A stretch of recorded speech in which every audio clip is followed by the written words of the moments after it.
President Biden, if you become the Democratic presidential nominee, how will you appeal to supporters of Senator Sanders when you do disagree on so many issues? He's making it hard for me right now. I was trying to give him credit for some things. He won't even take the credit for things he wants to do.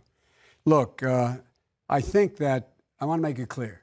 If Bernie's a nominee, I will not only support him, I will campaign for him. And I believe the people who support me will do the same thing. Because the existential threat to the United States of America is Donald Trump. It's critical. I would hope that Bernie would do the same thing if I'm the nominee and encourage all of his followers to, in fact, support me as well. Because it's much bigger than either of us. Character of the nation is on the ballot.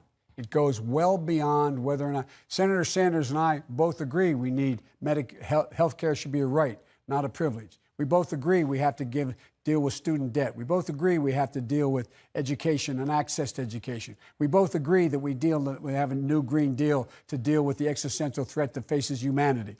We disagree on the detail of how we do it, but we don't disagree on the principle. We fundamentally disagree with this president on everything. This is a man who wants to cut Social Security, cut Medicare, not Bernie, the President of the United States. So this is much bigger than whether or not I'm the nominee or Bernie's the nominee. We must defeat Donald Trump. He is the exit. 4 more years of Donald Trump will fundamentally change the nature of who we are as a nation. We've got to restore this country's soul. That's essential. And as long as this president is there, we're not going to be able to do that. Senator Sanders, if... Can I just say a word, then I'll respond to you? Well, it's just a quick question, which is, if he is the nominee, Vice President Biden, you've already said you would support him. Of course. But will you campaign for him? Will you urge your supporters to support him? On day one, when I announced my candidacy, what I said is this country cannot deal with a president who is a pathological liar, who is running a corrupt administration, who obviously doesn't know the Constitution of the United States, who believes is above the law, who is a racist and a sexist and a homophobe. He is the most dangerous president in the modern history of this country. And what I said on day one, Joe, day one, that obviously I hope to win the nomination.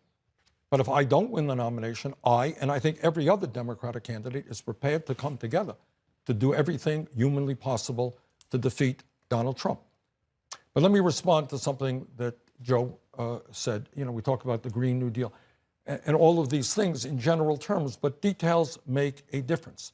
What I have said throughout this campaign, and I don't think I've heard you say this yet, Joe, is that if we are going to save this planet for our kids and future generations, we need to have the courage to take on the greed of the fossil fuel industry and make it clear to them that their short-term profits are not more important than the future of this planet. And we have a very detailed proposal, happy to get the endorsement of the Sunrise Movement, the young people. We're going to get into the Green New Deal. Okay. We're going to talk about climate change. We have to squeeze in a quick break.